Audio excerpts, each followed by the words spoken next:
ada cerita lucu nih di zaman tabi'in. Ada seorang sahabat, ada seorang tabi'in baru masuk Islam, orang Badui. Terus udah selesai masuk Islam, dia diajak naik haji, berangkat ke Mekah. Udah selesai semua rangkaian ibadah haji, dia ngelihat di dalam Masjidil Haram ada kajian, ada taklim. Waktu itu ustadznya selebgram, namanya Abdullah ibnu Abbas. Followersnya udah banyak lah. Abdullah ibnu Abbas ini sahabat yang kata Nabi hibrul ummah, tintanya umat. Artinya semua ilmu umat Islam tintanya dari dia, Abdullah ibnu Abbas. Anak muda, masih muda, tampan, gimana nggak tampan, keluarga besar Rasulullah kan, masih ahlul bait gitu. Udah gitu aura ulamanya, aura kesolehannya, jenggotnya jenggot tipis gitu, nggak setipis saya juga sih. Terus cuman nggak pakai kupluk. Nah ini Ibnu Abbas lagi taklim di Masjidil Haram. Ditanya sama laki-laki Badui tadi, itu siapa? Kata temannya, itu sahabat Nabi namanya Abdullah bin Abbas. Oh, lagi ngapain mereka? Lagi taklim. Akhirnya dia penasaran, kepo, datang hadir dalam majelis ilmu. Pas dia datang, ternyata taklimnya udah selesai, tinggal doa penutup udah selesai. Salaman satu persatu, paling belakang dia datang, salaman. Udah selesai salaman, dia lupa dengan nama yang tadi disebutin. Tadi namanya siapa ya? Namanya juga orang Badui. Badui itu kalau kita orang kampung banget lah, orang pelosok. Dia lupa, akhirnya dia cuma ngomong gini, bro gitu, manggilnya bro. Kalau bahasa Arabnya akhi. Jadi manggil Ibnu Abbas akhi, padahal itu ulama kan harusnya manggil sayyidi atau syekh atau maulana, tapi manggilnya akhi. Bro gitu. Ibnu Abbas senyum, ada apa? Saya baru masuk Islam, ajarkan saya tentang Islam supaya saya bisa taat sama Allah. Oh, ya udah, duduk dulu sebentar, duduk. Mau nggak saya bacakan ayat Al-Quran kepada kamu? Dia nanya, Al-Quran itu apa? Dia nggak tahu Al-Quran. Al-Quran itu firman Allah. Oh, ada juga gitu-gituan ya di dalam Islam, kata dia. Ada. Oh ya udah deh, bacain aja. Dibacalah satu ayat oleh Ibnu Abbas. Dibacain ayat tentang sedekah. Baru dibaca selesai satu ayat sedekah, dia langsung stop. Hasbuk, hasbuk. Assalamualaikum, waalaikumsalam. Pulang dia. Cuma dengan satu ayat. Dia pulang ke kampungnya, dia keluarkan hartanya, sedekah aja selama setahun. Setiap hari sedekah, sedekah, sedekah, sedekah. Kenapa di ayat itu dikatakan sedekah itu akan melipat gandakan harta? Cuman itu doang modal dia. Oh, berarti kalau mau lipat ganda harta bukan dagang, tapi sedekah. Dan dia believe. Kalau kita kan berlogika rumit ya. Kalau dia saking polosnya, nggak pakai logika yang rumit, pakainya iman. Oh, berarti ada cara yang lebih jitu lagi buat jadi orang kaya, bukan berdagang, tapi sedekah.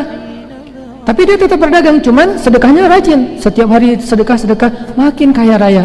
Oh, bener banget nih, harus ketemu lagi nih sama orang itu. Haji lagi tahun depan, ketemu lagi.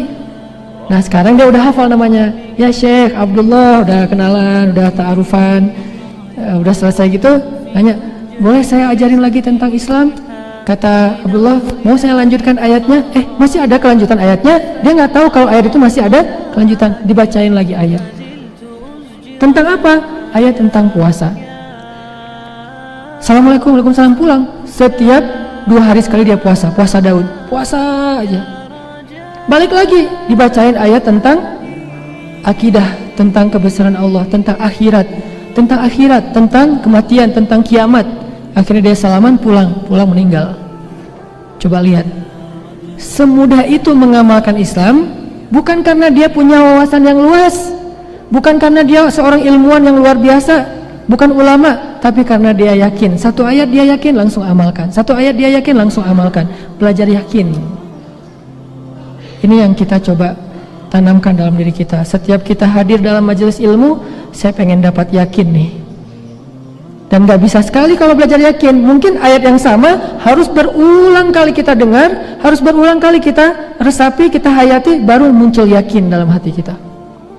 Kalau hanya sekali, oh saya udah tahu, besok yang kemarin lagi, padahal saya udah tahu, berarti cari wawasan. Kalau kita mendengar materi yang sama atau dengan tema yang sama walaupun materinya agak sedikit berbeda, berarti kita masih belum kuat yakin dalam bab itu, sehingga kita dengerin lagi sampai benar-benar yakin.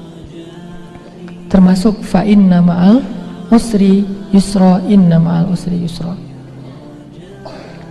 Salah satu di antara kisah Al-Quran yang cukup panjang dan jelas gimana benarnya kalimat fa inna ma'al usri yusra itu adalah kisah Yusuf alaihissalam. Teman-teman kalau misalnya penasaran, nanti di rumah coba deh ulang-ulang surat Yusuf. Memang suratnya agak panjang, makanya baca mungkin beberapa minggu, satu hari dapat satu halaman, dihayati dengan terjemah pastinya. Nanti teman-teman akan mengerti, ternyata benar ya, dalam kisah Yusuf kaidah fa inna ma'al usri yusra, inna ma'al usri yusra itu berlaku banget dalam kisah Yusuf. Dan kalau kita membaca kisah Yusuf sampai tuntas, kesimpulannya kita akan mengatakan untung juga dulu Yusuf dilemparkan ke dalam sumur. Kalau dia nggak dilemparkan ke dalam sumur oleh kakak-kakaknya, mungkin selamanya dia hanya menjadi orang biasa di kampungnya.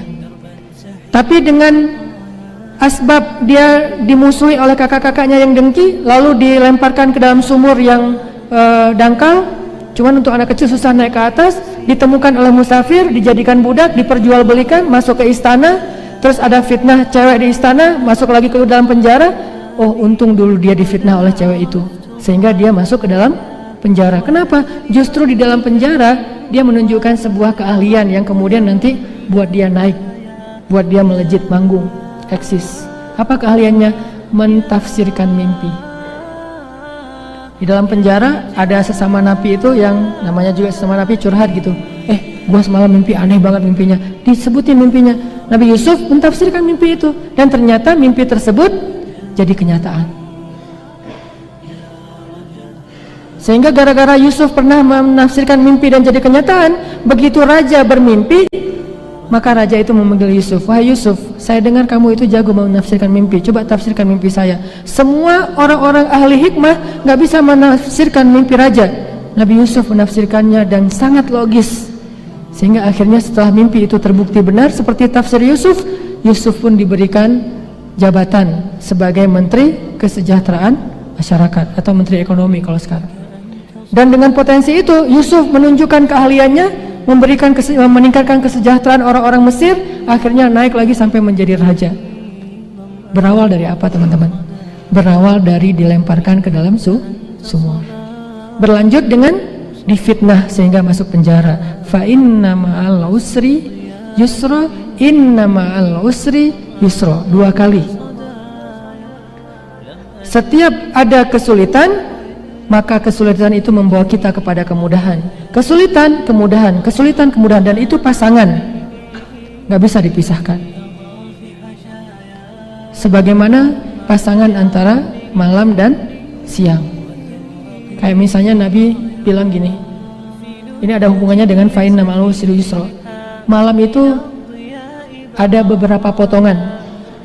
Ketika potongan malam itu sudah semakin larut, sudah semakin pekat, sudah semakin hening, sudah semakin sunyi, maka berarti malam itu mendekati waktu fajar. Makin sunyi berarti sudah mendekati waktu ayam berkokok, sudah mendekati waktu matahari terbit. Kalau masih ramai berarti baru maghrib. Maghrib kan ramai nih, riuh, orang baru pulang kerja segala macam. Isya orang keluar untuk ngopi bareng teman-teman, bareng keluarga, makan, cari jagung bakar. Isya jam 10 mulai pulang dari jalan-jalan keluarga.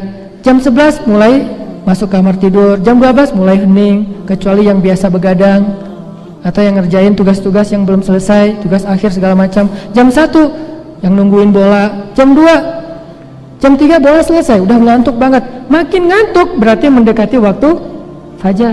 Makin lelah, makin lemah berarti mendekati waktu fajar. Jam 3:30 atau jam 3 itu waktu yang hampir tidak ada lagi yang masih terbangun, terjaga, semuanya udah pada tidur.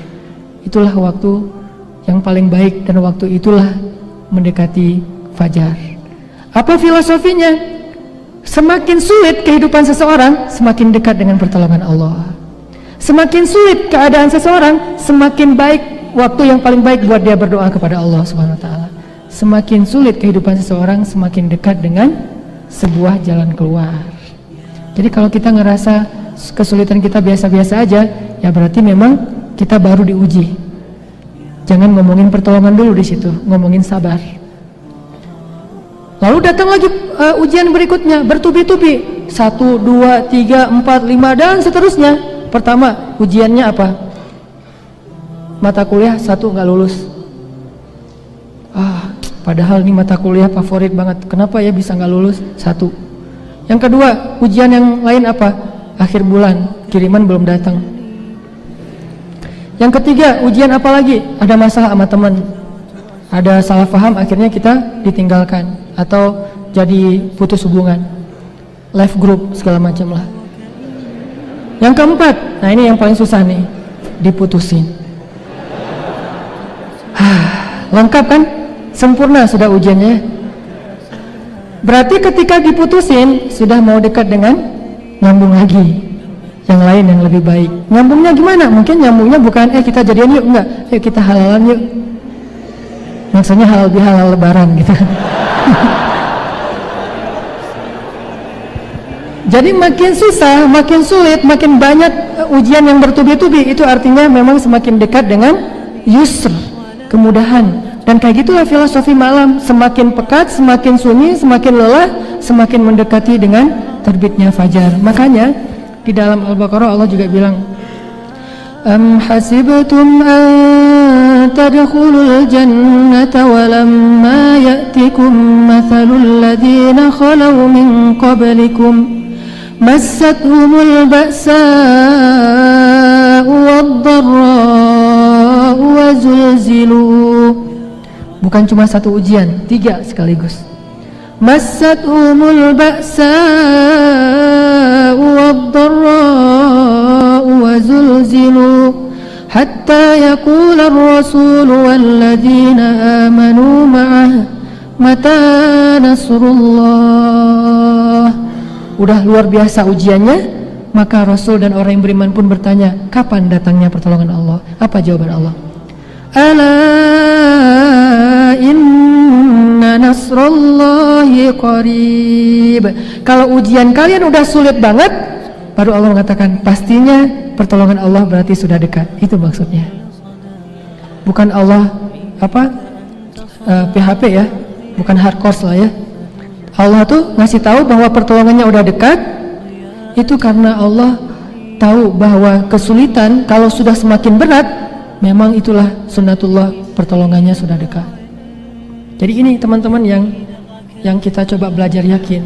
Oh, kenapa ya tahun ini saya ujiannya banyak banget, 1, 2, 3, 4 sampai mungkin kalau kita hitung puluhan.